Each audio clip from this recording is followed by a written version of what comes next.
Stalin died some 50 years ago. New sources have become available and fine books are in the process of being written. Notwithstanding this wealth of material, however, it remains difficult to get the full measure of his character, inasmuch as assessments and first-hand testimony offer contrasting portraits and snapshots.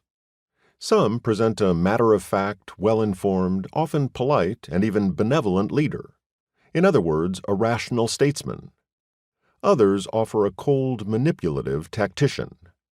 Yet others depict a control freak, distrusting everyone and everything, an irate, vindictive monster who could barely contain his fits of rage. Or worse, a capricious madman who believed the massacres he committed were his greatest political invention. Ham actor on a grand scale, or skillful organizer?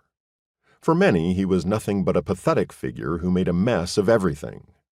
Was he talented, even a genius, however evil? Or just a vulgar and perverse mediocrity?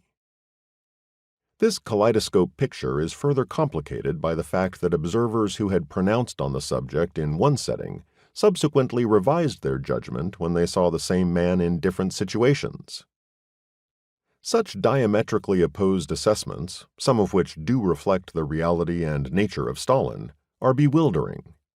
Given, however, that we are dealing with a figure known for meticulously staging his appearances, a case can be made for the idea that all the various Stalins glimpsed by observers were authentic.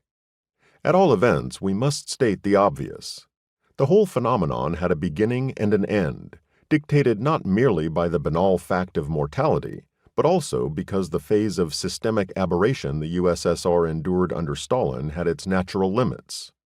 This obliges us to reinsert Stalin into the historical flux from which he emerged, to which he contributed, and from which he departed in dying a natural death.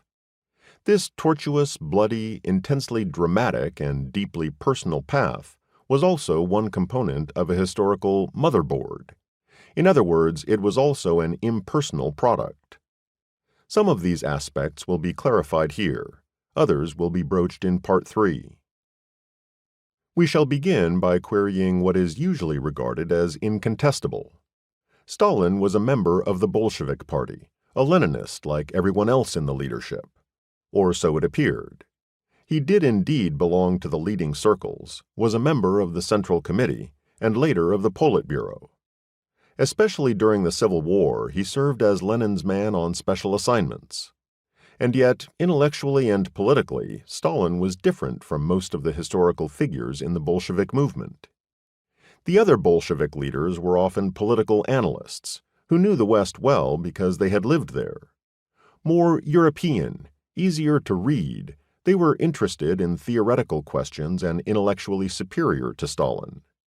He was less well-educated, with little experience of the outside world. Capable of leading discussions and conducting arguments, he was no orator. He was secretive, intensely self-centered, cautious, and scheming.